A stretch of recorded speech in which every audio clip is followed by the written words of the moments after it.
What if I told you that 40% of knowledge workers across the globe believe that burnout is an inevitable part of their success?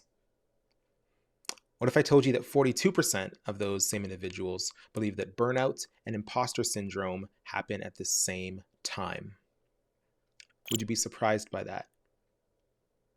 Because here's the fact: I believe that burnout is here to stay and it's not going anywhere unless we change our perspective.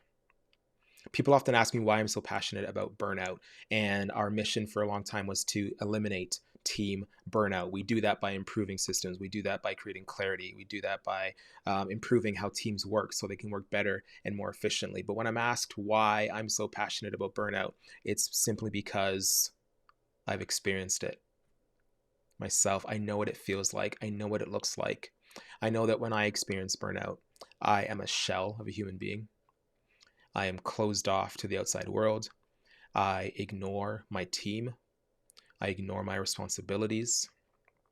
I am a ghost. I am a zombie at home. I'm not the best father I can be. I'm not the best husband I can be. I don't take care of myself. And I close off to the outside world and I go into dark places, and I know when it's happening. That's the hardest part about burnout, is it's happening, but you just don't care. And here's the thing: I own my own business. I can take a few days off. If I needed to, I could take a week off and I could not do anything. My company would still continue to run. But that's not the case for everybody. There are people that are experiencing, like I said earlier, burnout and imposter syndrome, and they've just come to accept that it's a part of their everyday working life and is needed to succeed and to grow in their careers. But that's not the case.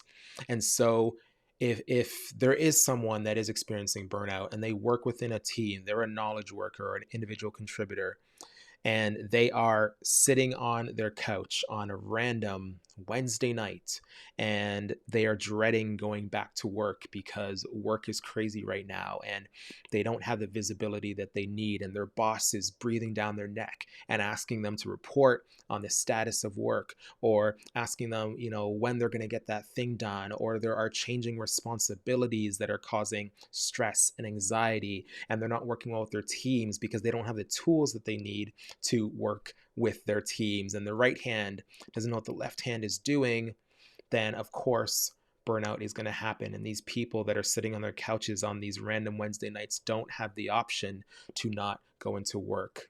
Yes, we can take mental health days, and I love that a lot of companies are instituting those now. We can take PTO, yes, of course, but that's just a band-aid. That's a temporary solution. We need to look deep into the problems that are existing inside of our organizations, and we need to think, how can we improve this, right? Because what's the real impact here? The real impact are the people that are working within your teams that will likely never say anything. Or worse, they have been saying something for a long time, but they've been ignored.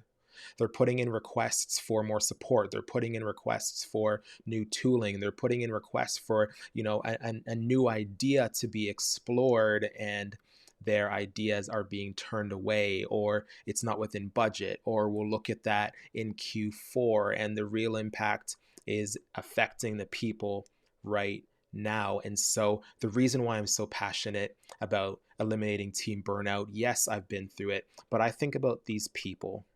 I think about the real people that are in their homes on a Wednesday night, dreading going back to work. And I think to myself, what could be going on in their world that is so bad that, in my case, they would open up YouTube, search for process improvement or how to use a sauna, and go down a rabbit hole where they watch all my videos, and then maybe they see a glimmer of hope and they think to themselves, wow, here's someone who gets me. Here's someone who understands my problem. Here's someone who's got a solution for that problem. I'm going to reach out to that person. And they reach out, maybe their boss knows it or they don't, but they reach out nonetheless, and they have this great conversation, and there's all these potential options for them, and they see, man, there is a solution to my problem, and they take that potential solution to their boss. And if their boss actually takes the time to look at it and understand it, and understand that this solution could improve the effectiveness and the efficiency and the productivity of their team, we start to explore what the scope could look like. What do we need to do, and how can this third party help us? And then they engage, and we go back and forth in questions, and then I provide the solution on a piece of paper, and I make all these promises of the things that I'm going to do. And we get through the project, and we kick off, and we're meeting, and everything's great. And not every project's perfect. It's not all butterflies and rainbows, but we get to the end of it. And ultimately, I am accountable and responsible for delivering on the promises and the solution that I promised that I would. And we get to the end of it. And if I don't have that same person that searched up my YouTube channel on that Wednesday night say to me, I'm so glad I found your videos, or I'm so glad we made that investment. And if they and their boss can't say, great job, so and so, you saved the company, or you did a good job, or I can't believe we used to do things the way we used to do them. If I don't have that report, then I haven't done my job well. And then we're that much further from eliminating burnout within that team. Because what have we done? Have we created more clarity? Have we created more consistency? Have we really helped that person? So, and I'm not a marketing guy, but I think we really need to think about these people. We need to think about our ideal clients, or we need to think about our team members that are being impacted. Think about the person behind it. Think about the person behind the numbers. Think about the person behind the metrics. Think about the person behind the reports and the budgets and the timelines. Think about that real human being who, whether it's on a couch on Wednesday night or around the dinner table on Sunday, when their family asks them how work is going, do you want them to always be the person saying how horrible work is, how things are on fire, how crazy it is there? Or do you want them to say, I love my job, my boss supports me, I have the tools that I need to do a great job, I know what's expected of me, I'm aligned with my team, and I can't wait to go back on Monday and do it all over again?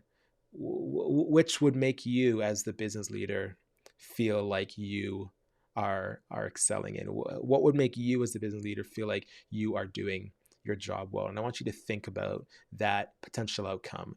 Do we want our teams to be burnt out?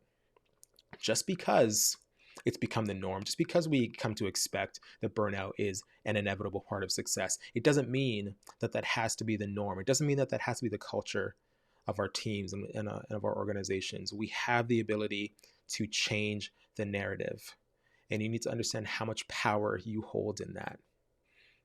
Take the time, do yourself that favor, think about those real people.